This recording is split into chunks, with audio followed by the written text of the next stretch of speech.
Hey y'all, Safe Haven here. And we are back with another video. So tell your friends to tell their friends to tell their friend, and all their friends can come.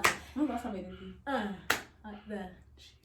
Okay, I'm gonna stop. You know, I even tried to do it just now. I don't know what I'm doing. I feel kind of old.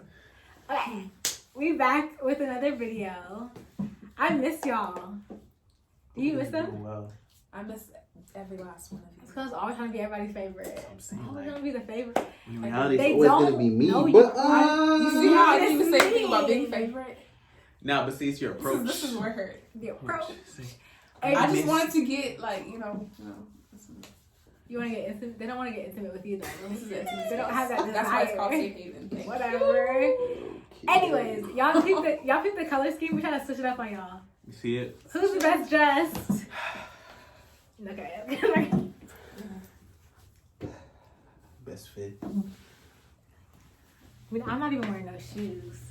What? People put me sitting down because she already knows she out the Yeah, equation. it's like Yeah, that's She doesn't- definitely why.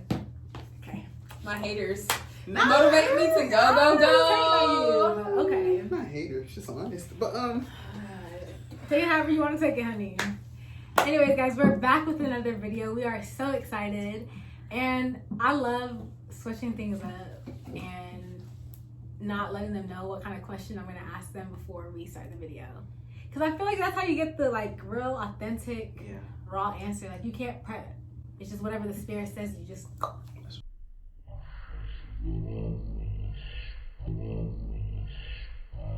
It's just whatever the spirit says, you just that's say right. it. I love it. Still very scary regardless. But I know. it's fine. You know.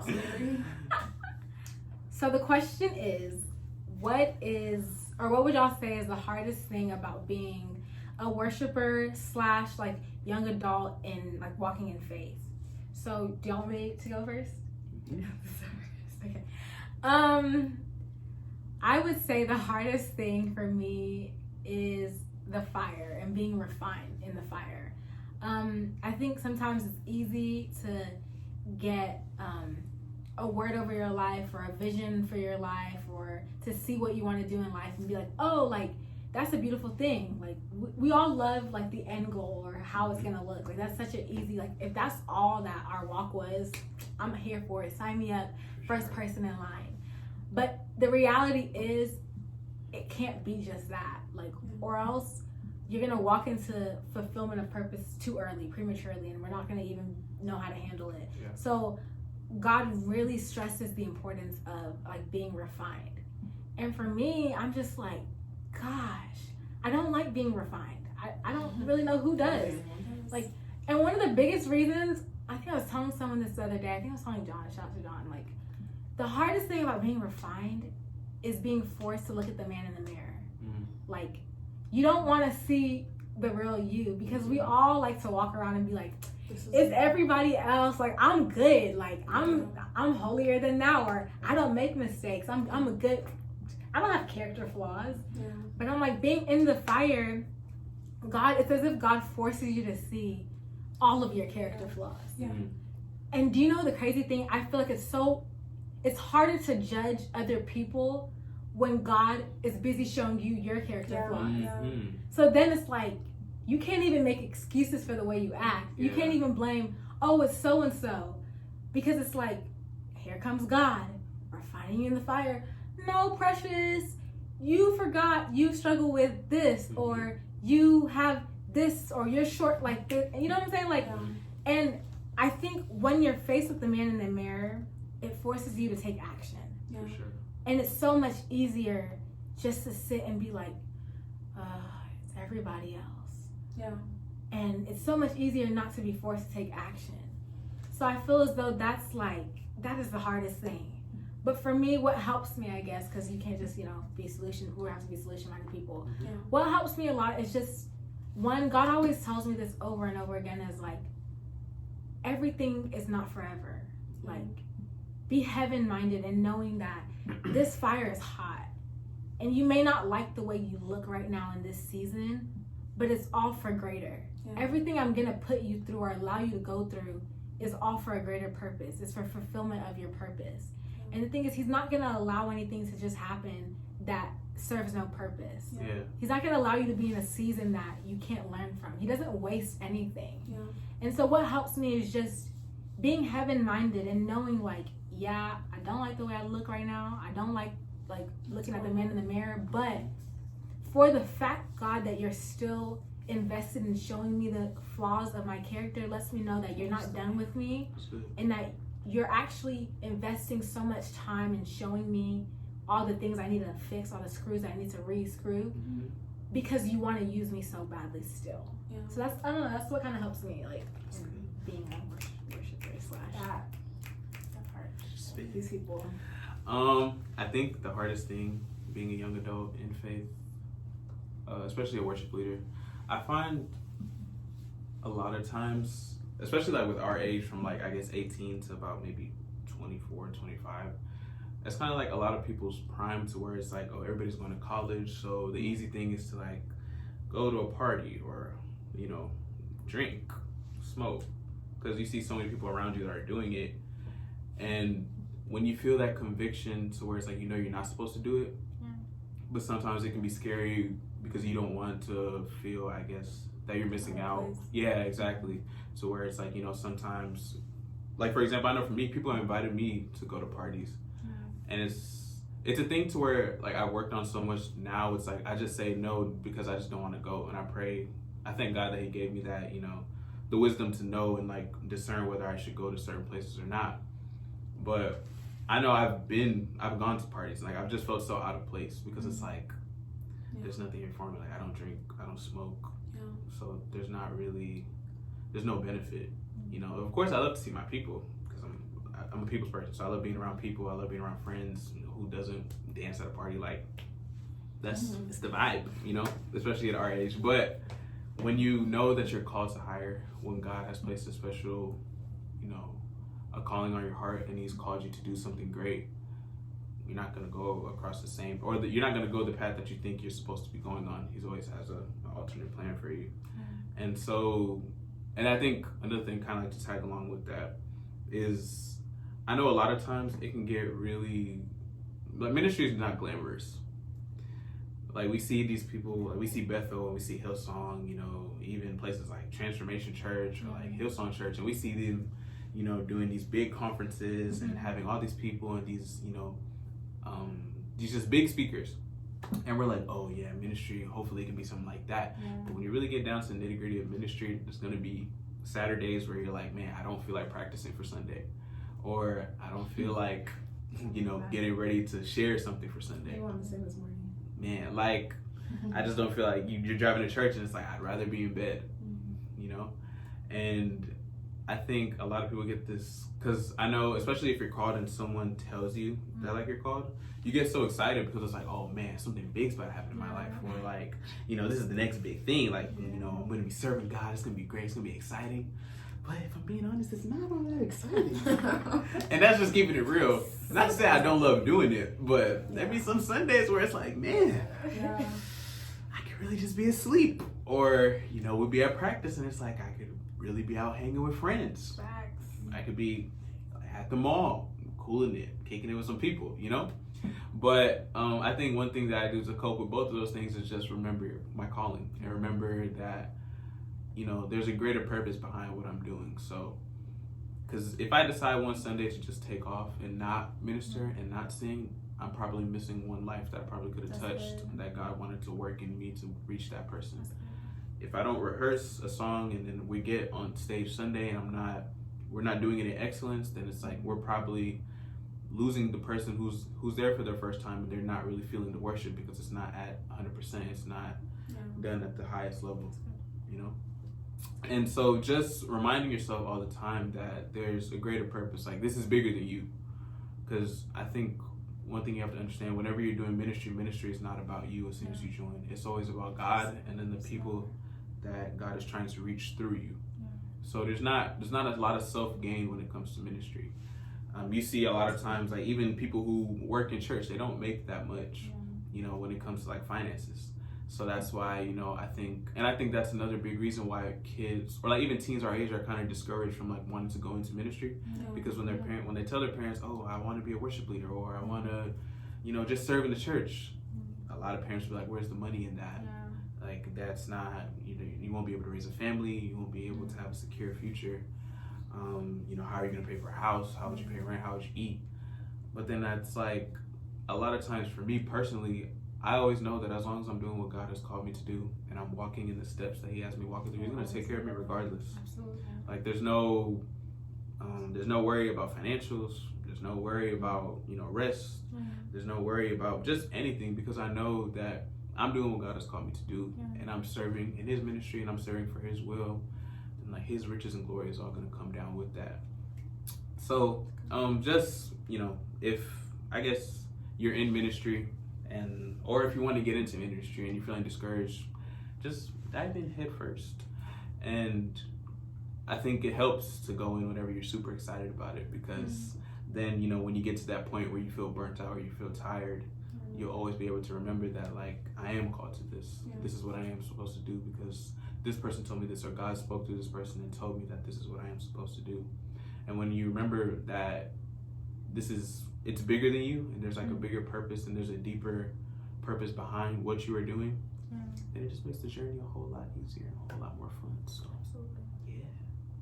That's good. That was good. That was good. Well, mine, I was sitting here thinking about it while he was talking. Mine, I could say maybe is getting past my mind. Like, a lot of the time, because I am a person, I think a lot. And obviously when you know you're called to something, or you know you're supposed to do something, the lies of the enemy come in. Okay, God is real, the devil's real too. Like, he can speak, he speaks, God speaks. So like, it's just getting past the little thoughts of, oh, I'm never gonna make it, or I'm never gonna be this, or I'm not even good enough. Like, look at what you just, you know, look at what just happened to you yesterday. Look how you even spoke to this person yesterday. Look how, just basically getting past the wars like that I, like maybe the mind wars that like I daily go through, this, that, and the third. So I pretty much like, I know like my past season was pretty much like, I had a lot of mental wars, and like it brought me to a place of just like, whoa. But I know that like through all of that, because obviously like Precious said earlier, like nothing is wasted, and like He wants to use even that moment of you going back and forth, like to basically maybe help somebody else, or even help you get through to do something big with your life, or something like just whatever it is.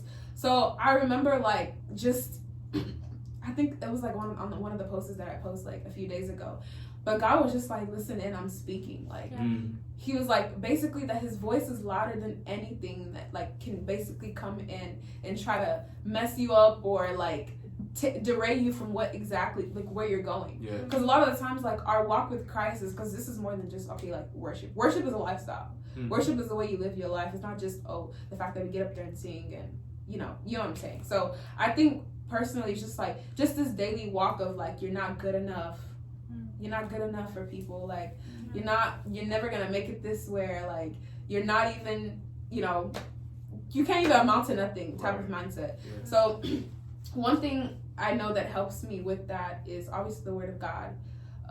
When God is speaking, whenever I'm just still, because God has been teaching me a lot about being still, and like whenever I'm just still and God can just really speak in His words and let His words really soak in. One thing I do know is that no matter how much the devil says, God's one word will always overpower a whole bunch of all the other words that could have filled your mind. So I know that like, even if God just says, I'm here, or stop, it brings me the peace that I need. So that's pretty much one of the hardest things, like going back and forth with yourself about what you should do, how you should live.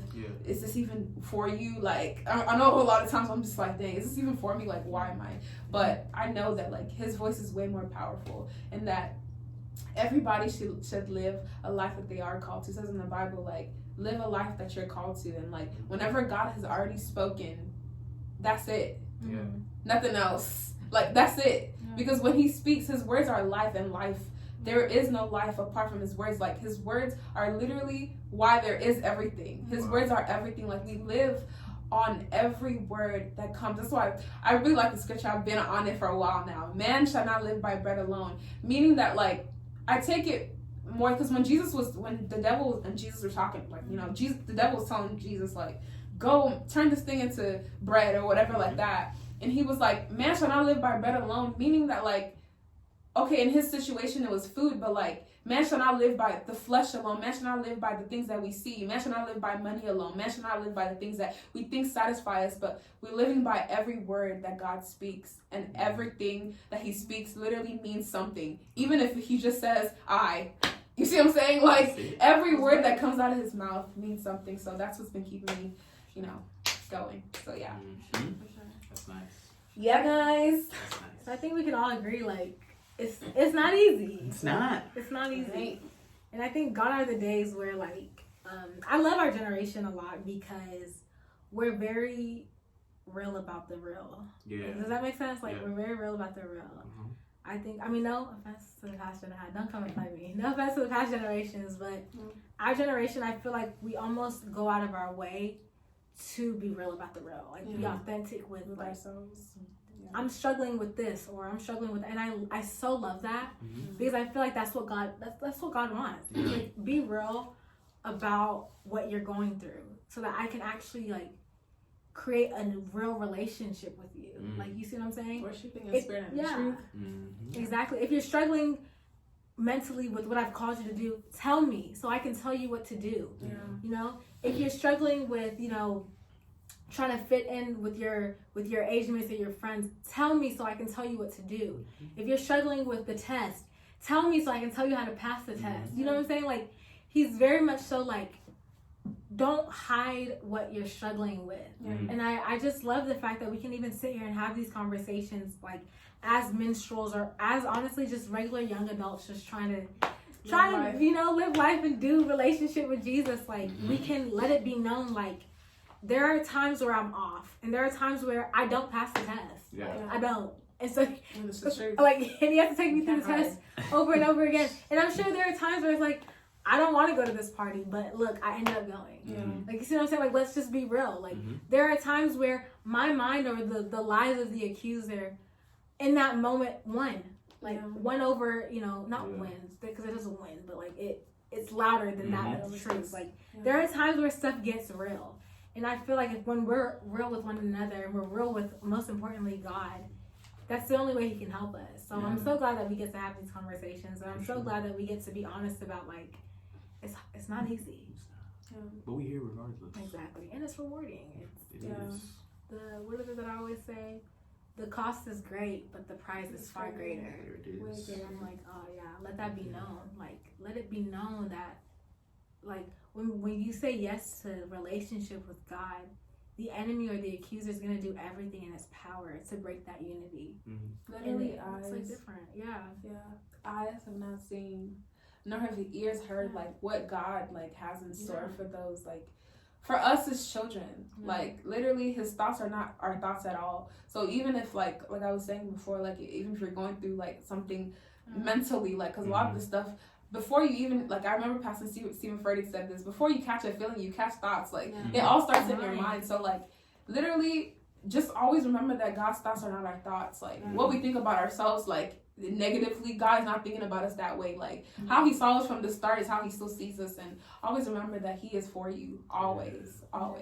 Yeah. I think another interesting thing was what Precious was saying about how God just wants us to come to him.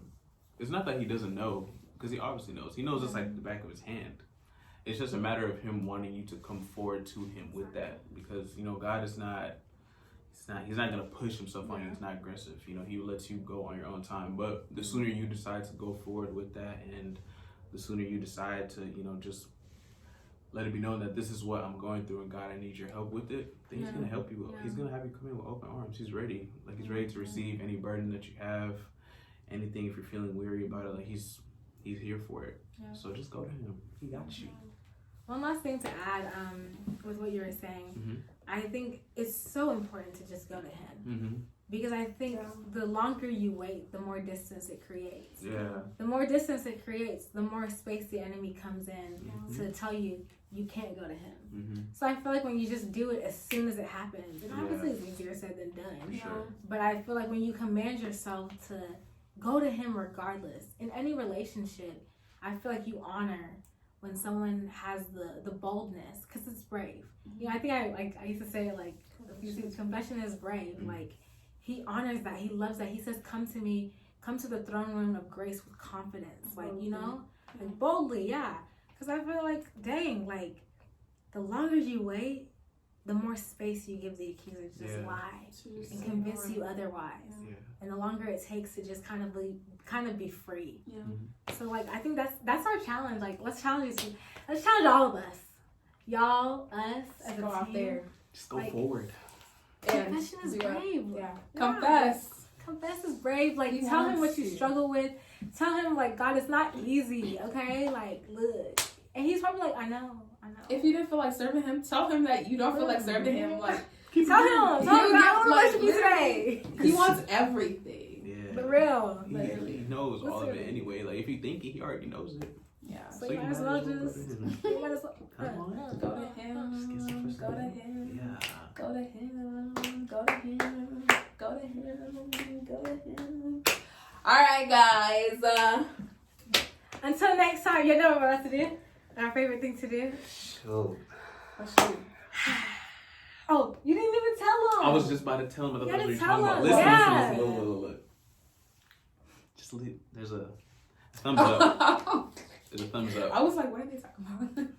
So if you just take whether you got your phone, Okay. you got the computer. Wow. If you got the phone, just touch it. Because, well, if you don't have a touch screen, then, you know what I'm saying, just click it. Do what you got to do. But on the laptop, little computer, you know what I'm saying, take your mouse, click that. If it blessed you. And if you don't like it, Share then God be with you. But don't press dislike, okay? Please Because don't that's do not. That's negativity. We don't like that around that. here. If you have a thought, comment it.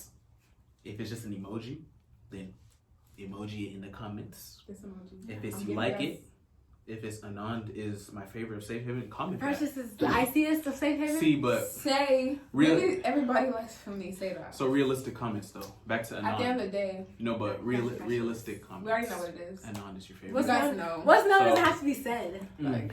Yeah, but Just want to say that.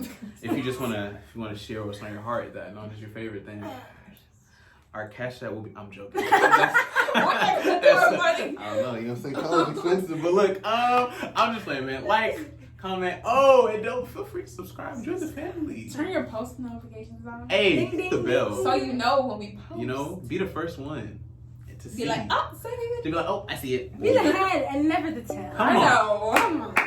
We tried it. But listen, man, it's been real. Safe Haven, we're here. We'll see you guys on the next upload, the next video. And stay tuned. Bye.